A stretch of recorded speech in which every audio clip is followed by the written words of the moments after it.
The tribe had one frozen deer left and 5 fresh graves to dig before sunset. The child won't last another night without meat from that carcass, and there are others just as weak. If we give her the meat, the hunters starve. We must leave the weak behind. I was crossing the street, then nothing. This snow isn't Tokyo. His last memory was the truck that killed him, but now he lay shivering in a world that had never known spring. Elder, a man in strange clothes came out of the snow. I can grow food. I know soil chemistry, thermal mass. Let me build something, anything, before you starve. He will bring the wrath of the old spirits. We should kill him now. Enough. If he can make a shoot sprout from frozen dirt, he lives. If not, death. And so, the stranger who had died once already was given a chance to live again, with a shovel and a promise no one believed. Kazu wandered away from the village, his breath crystallizing as he searched for the one thing that could defy this endless winter: heat beneath the ice. A hot spring. With thermal mass retention, I could build a sunken greenhouse. The principles from my old life still apply here. He knelt by the vent, chipping at the frozen soil until his fingers uncovered a cluster of frost-bitten tubers. Elder, this tuber is still alive under the frost. With the hot spring's heat, I can grow more. We need a greenhouse, a structure to trap warmth. Yuki will assist you. Do not waste our time. If you fail, you share his fate. Digging in the frozen dirt will kill us faster than starvation. This stranger is a fool. I am not afraid. Someone has to believe in something besides fear. And so, with a reluctant assistant and the mockery of hunters, Kazu began the first task: hauling stones to the steam vent. If the stomach lining holds, we can trap the steam. I've built makeshift greenhouses before, but never with so many lives depending on it. The first stone was laid, and the tribe watched, their hunger a silent jury. For days they worked, stacking stones into a sunken hollow, while Ren's sneers cut sharper than the wind. Yuki, pull the lining tight. The stomach membrane must be translucent to trap sunlight and heat. It feels like it will rip.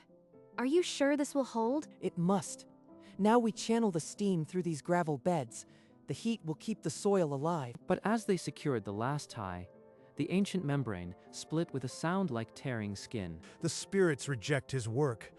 This is an omen of death. That night, alone, except for Yuki's silent vigil, Kazu stitched the torn lining by torchlight, blood from his frozen fingers staining the thread. One more tear and I die for nothing. There is no margin for error. By dawn, the greenhouse stood intact, but no green stirred inside. The tribe's hope had already begun to calcify. Kazu looked at the silent structure and knew the next attempt would be his last. Kazu recalibrated the steam, mixed rotted fish into the soil, and planted the last tubers. Rotted fish provides nitrogen. The steam warms the roots. In my old world, we called this fertilizer. Days bled together. Frost crept back each night, and the tribe's faith withered with each empty dawn. Then, one morning, a single green stem cracked the dirt, a fragile rebellion against the endless white. It grew. Kazu, there is life. I never thought I would see green again. The first harvest was pitiful, enough to fill a child's bowl, but Aya's eyes brightened as she chewed. You have done what our ancestors forgot. But one meal does not fill a winter. A single root. Tomorrow it will die. He is still an outsider. He's right. This isn't enough yet. I need to scale up immediately. The tribe had tasted salvation, but the permafrost still held the world prisoner, and Ren's poison was spreading. Kazu and Yuki worked double shifts, chopping rotted fish for the new fertilizer beds. We need to expand before the next frost. Trust is built on full bellies. But that evening, a child's cough turned into a raging fever. Aya was failing. His plants are poison. I saw the dark humors in the soil. It's just a cold, but logic won't save me if she dies. Kazu boiled the tubers into a broth and knelt by Aya's bed, spoon-feeding her through the night. I am scared, Kazu. Don't be. This food gave us hope. It will give you strength. By morning, Aya's fever broke. She asked for more broth, and the village stirred with cautious relief. But Ren's whispers only grew louder, and the ice in the tribe's heart remained frozen. Despite Ren's poison, Kazu drove stakes for a second greenhouse while Yuki hauled stones. Fish guts break down into ammonium and potassium. Life for the soil. We called it fertilizer. I smell like death, but if it feeds the sprouts, I'll chop fish forever. The frame rose faster this time, but the hot spring steam grew thin and weak. The pressure is dropping. If the vent fails, everything dies. The ground rejects his sorcery. The steam will vanish like his luck. Kazu knelt by the vent, his hand in the lukewarm mist, dread carving lines into his face. Yuki, we need to find another hot vein. If we wait, both greenhouses turn to tombs. Let's search beyond the ridge. I won't let our work vanish into frost. The second greenhouse stood ready, a silent giant waiting for heat that might never come. Tora's words wouldn't stop ringing. Find new fire, or we bury the old ones. The crevasse was a battlefield of ice and stone, and Kazu intended to fight it. Yuki, I need the rope. There's a ledge lower down. I can feel the steam. I won't let you fall. Not like the others the winter took. He descended into the steam, hand over hand, until the heat told him he was close. This is it. The vein is strong enough to run both greenhouses. Then the rock gave way, and the rope burned through Yuki's gloves. Kazu, hold on. She braced against the ice, her feet sliding, but she refused to let go. When they pulled him up, his leg was twisted, but his eyes held the fire of discovery. Yuki dragged Kazu through the snow, his leg a crimson club, but his grin was fierce when he spoke of the new vent. We found a new hot vein, deeper and hotter. Once we build there, this village will never starve again. Before relief could settle, a scream rose from the eastern ridge and the watchtower bell rang in panic. Raiders! They've broken the food cache. They're swarming like locusts. Hollow-eyed raiders swarmed the food stores, tearing sacks of tubers and dried fish. Tora tried to block them, but a stone club cracked his skull and he dropped like a felled tree. The children, the sprouts. Don't let them. This is your harvest, stranger. Your cursed warmth drew them to us like wolves to blood. He's right. The greenhouses are a beacon. But if we answer with spears, we'll never earn peace. The raid left empty larders and an elder gasping for breath, and Ren's blame fell like a hammer as the wounded were carried to their tents.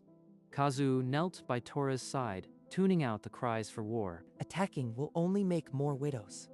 We can end this by teaching them what we know. If you give away our secret, we lose our edge, but I won't let spite kill what's left of us.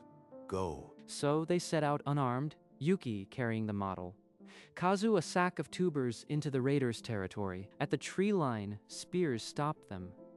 They were bound and hauled before the clan's chief, Mira. You steal our raiders' lives, then walk into my camp. I should butcher you where you stand. We came to give you something that lasts, not stolen scraps. I can teach you to grow. Words are air. Show me. Kazu knelt and assembled the miniature greenhouse, explaining the steam, the soil, the promise. If this is a trick, you'll die screaming. But if it works, we might trade war for seeds. You speak true, farmer. We will build this greenhouse. If it fails, your head belongs to me. Thank you, Mira. You won't regret this. She cut their bonds herself, a gesture more threatening than kind, and sent them back through the snow. The village was too silent. No watchtower calls, no fire smoke, only a weight of grief. They found Tora's body wrapped in furs, his face peaceful as frozen stone, and the tribe gathered around. While you courted our enemies, our elder breathed his last. I will lead now, as I always should have. Leadership isn't inherited by blood or anger. It's earned by feeding empty bellies and giving hope. Kazu gave us life when we had none. He should have the right to speak for us. Ren's grief is real, but it's twisted into a weapon. I have to stop him without breaking us further. The tribe divided with the setting sun, and two men stood on opposite sides of a tradition dying in the cold. The tribe gathered by the council fire, and Kazu called for a vote to end the feud. You've tasted my harvest, felt its strength. I ask you to trust me with more than planting. He taught us to turn fish bones into life. I will follow him into any blizzard. A stranger's magic is still a curse. The ancestors would curse us if we bow to him. The stones fell like hailstones in silence. When the last was cast, Kazu had won by a lean, hard margin. I will not rule alone. Yuki will be the voice of the people, and every voice will matter. I will choke on your peace. Exile me before I stain my spear with traitors' blood. Later, in a tent lit by a single lamp, Kazu gathered Yuki and Aya and began to unburden himself. I told you about nutrients, thermal mass, but I never told you how I learned it. In my first life, I died on a city street, in a world of too much summer. I awoke here, and my knowledge is all that crossed over. They didn't flee. They only leaned closer, and for the first time, the stranger's past became their hope, not their fear. But beyond the tent, Ren's footsteps had already turned northward. Mira's workers joined Kazu's, and a third greenhouse bloomed from the permafrost, a fortress of glass and steam. Once it stands, you'll take seeds home. No more raids, just fields. Far north, Ren crawled into a den of iron men and offered them a poisoned gift. The stranger who gave us green now hoards it. Kill him, and the endless warmth is yours. The northern chief sharpened his war axe, and the ice trembled with the sound of 100 boots. By the time the scouts returned, they were weeping. An army was swallowing the horizon. They'll burn the greenhouses first. I need to make the whole valley a trap. Yuki, redirect every hot spring to the surface. We'll blind them with the earth's own breath. Under the fields, iron pipes filled with steam, a dormant dragon waiting to be unleashed.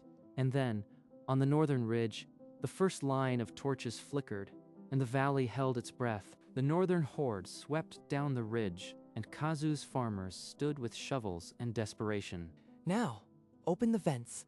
Let the mountain breathe. Jets of steam roared from the earth, a blinding wall that swallowed the charging army whole. Inside the fog, warriors stumbled blind. Kazu's hunters moved like ghosts, culling the terrified. His sorcery. Find the stranger and break him. But Ren's warband shattered against farmers wielding hoes like spears until only Ren remained upright. He's slipping away again. Focus on the victory, not the viper. The northern chief fell, and the army shattered, leaving Ren to flee into the white waste. When the steam cleared, Kazu stood before the tribe, and the roar of victory became a stillness of expectation. You saw the earth swallow our enemies. I am no daemon. I am a farmer who brought knowledge from beyond death. This magic belongs to you now. As the greenhouses multiplied, so did the schools. Kazu taught letters, numbers, and the names of nutrients. Kazu, why do we need these symbols? The plants don't read. So you can write down what we learn, and no child forgets how to make a greenhouse. Stone walls rose where tents once stood, storehouses filled with flour and smoked fish. The empire was no longer a dream, but in his sleep, Kazu returned to a city of endless summer, where food grew without struggle, and faces he had lost smiled at him. Why am I being pulled back? This is my home now. You haven't smiled in weeks. Even the harvest festivals don't reach your eyes. I am fine. Just old memories. They don't belong here. Memories of the world you left? Maybe they're trying to tell you something. The winter still held the world, and inside Kazu's chest, a war had just begun between two lives. A black line appeared on the northern horizon, Ren's new army, larger than any before, dragging siege towers through the snow. He brought the whole north. This isn't a raid, it's an execution. The walls won't hold. We must fight or flee. I won't let more die for my head. We'll parley. They carried white cloth and a cart of fragrant bread, walking into the wolf's den. So the farmer comes to beg. I'll grant you peace if you kneel and slit your own throat. I brought food grown from frozen earth. End this, and your people will never starve again. Ren's smile cracked, and his men lunged for the bait. Yuki flung herself at Kazu as a spear rushed for his heart. The iron bit deep into her side, she crumpled into crimson snow. and Kazu's reason shattered into a single, primal roar. He carried her back, her blood freezing on his arms, and laid her on furs already stained with grief. There's a plant that stops bleeding. Purple veins, grows near steam. It's the only chance. I saw that plant by the crevasse where you fell.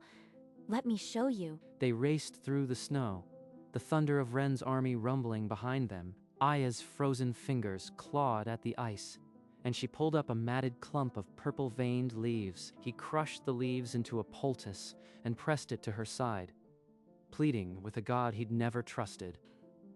Kazu, did we win? Not yet, but you'll be there to see it. I promise. When Yuki's fever broke, Kazu's grief crystallized into cold fury. He rallied every farmer and hunter. The northern army broke against their fury.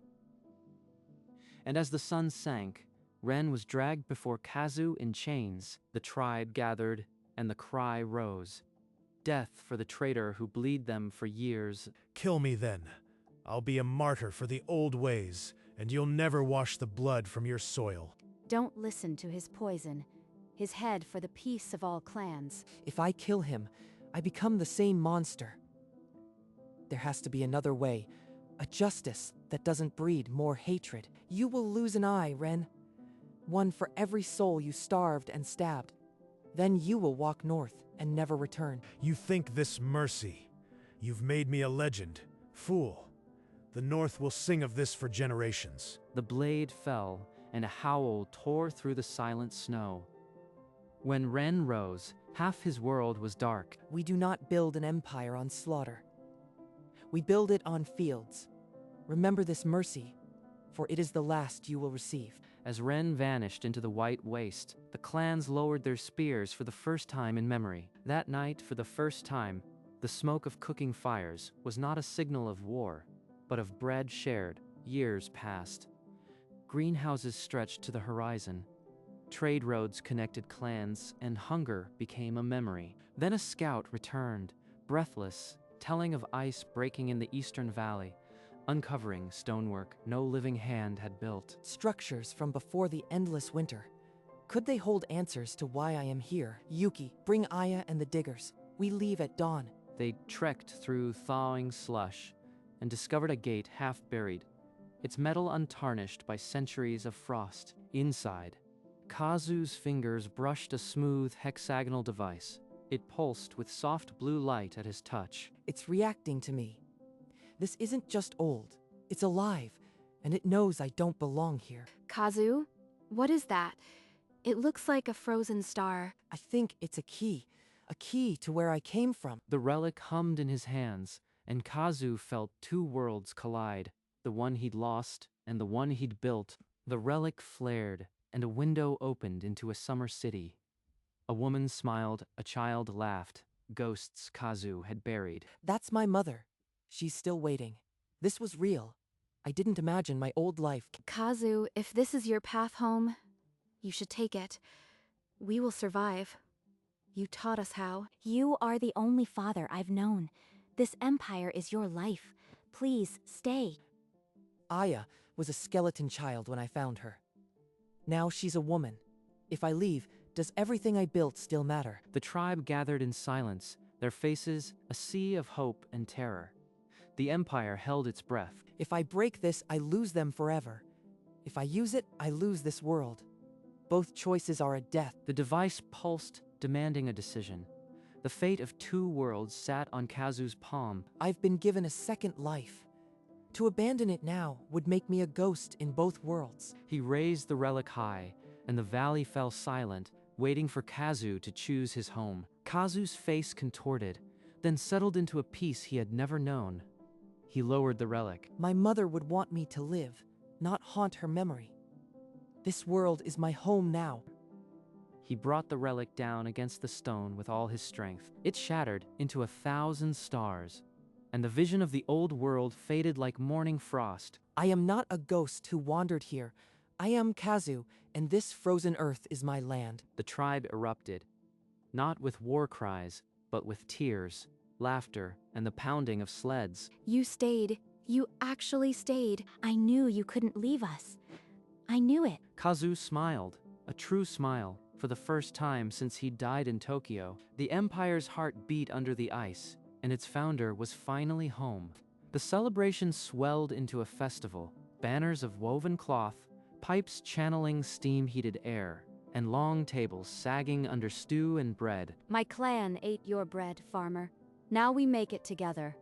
The war truly is over. Children gathered on furs, their voices rising in rhyme, nitrogen, potassium, soil, and bone. The stranger's knowledge is now our own. They sing about chemistry. In my old world, that would be a lullaby. This empire was not built by one man. It was built by every hand that planted a seed, every mouth that fed a stranger. It is yours.